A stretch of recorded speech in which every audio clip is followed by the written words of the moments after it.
Today I'm going to walk you through turning this antique sterling silver spoon into a wraparound style ring. First I'm going to flatten the little bend in the end here just so I can get a nice clean cut. This is my little cheat sheet for cutting wraparound rings. On the left is the size, on the right is the cut in centimeters. This ring is going to be a size 9.5, so while I would normally cut it at 9.5, it has some details that are just a tiny bit longer than that, so I'm going to cut all the way to the details to keep those intact. Safety first, I'm going to protect my eyes, ears, and lungs. There's many different ways to cut a spoon. I like to use a bandsaw because it's quick. For my next step, I'm going to be using this sanding station. I'm going to sand off those really sharp edges and then round it all out. Sanding like this can leave little burrs on the edge, so right here I'm just sanding those little burrs off. For a quick light sanding cleanup, I really like these unitized wheels from Fordham. This is 600 grit. Alternatively, you could hand sand for this step. My goal here is just to get any of the deeper scratches left over from sanding cleaned up. Whenever I work with sterling silver flatware, I like to anneal it. I'm first going to mark it with black Sharpie marker. Next, I'm going to heat it with a propane torch. Annealing will help protect the spoon against breakage when I go to bend it. It also makes it easier to bend. Now as the piece anneals, you will see it starts to change color. Once the Sharpie almost disappears, it is adequately heated. At which point I'm going to quench the piece with water. Safety again. Now I'm going to add some patina. I'm using Midas Black Max. I'm just using a Q-tip and I'm going to coat the entire piece. This solution contains an acid that should not come into contact with your skin and you shouldn't breathe the vapors, hence the safety equipment. Last, I'm going to dip the piece in a water and baking soda solution. This will neutralize the acid. And then a quick rinse in cold water.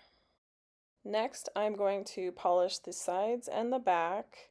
I'm using a blue polishing compound from Harbor Freight and a yellow treated muslin polishing buff. Now it's finally time to bend.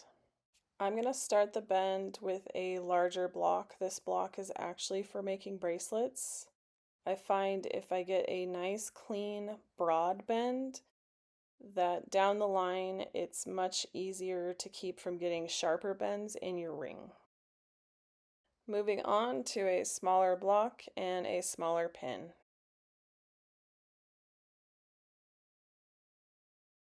Beginning with the wider end, I'm just going to go in and get a tight bend just on that end.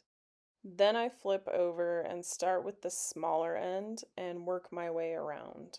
This definitely takes some practice, but as you learn, you will notice that you can kind of tweak the way the ring is sitting in there to manipulate the bend that you get. I hope that makes sense.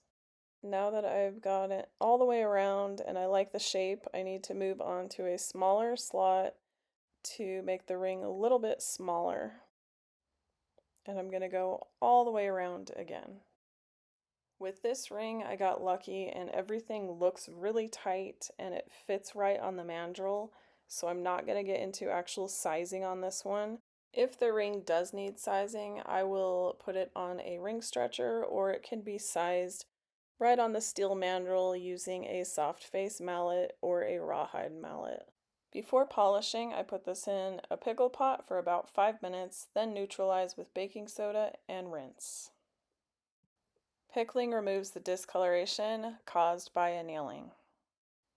And I'm on to polishing. I'm using a Dremel with a wool polishing bit and blue polishing compound. Using the same buff as before, I'm going to polish the outside of the ring. Here I'm hand polishing. I'm trying to get all of that polishing compound off of the ring.